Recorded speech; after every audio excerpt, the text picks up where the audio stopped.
పార్వతీ అమ్మవారు స్నానం చేస్తున్నారు, భర్త వస్తున్నాడు కదా అని నలుగు కనిపించింది. ఆ నలుగుని తీసుకొని ఆవిడ ఒక చక్కటి వినాయక మూర్తి రూపాన్ని తయారు చేసింది. వాళ్ళ తండ్రి గారు ఆమెకి గణేష మంత్రాన్ని చెప్పారు. ఆ మంత్రం అంటే హిమవంతుడు, ఆ మంత్రాన్ని ప్రయోగం చేసింది. చేస్తే అందులోకి గణపతి ఆవాహన అయ్యాడు. ఇప్పుడు ఎప్పుడు ప్రకృతి ఒక్కటే, అంటే స్త్రీ శక్తి ఒక్కటే సంతానోత్పత్తి చేయకూడదు, అది రూల్స్కి విరుద్ధం. అందుకని పరమేశ్వరుడు శిరస్సుని ఛేదించాడు.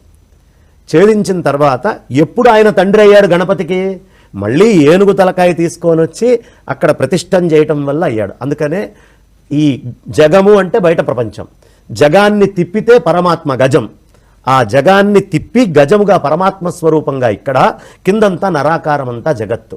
ఈ జగత్తు పరమేశ్వరుడు ఈ రెండూ కలిసినటువంటి స్వరూపం ఏదైతే ఉందో జీవబ్రహ్మాత్మేక యోగాన్ని చెప్పేది గణపతి తత్వం.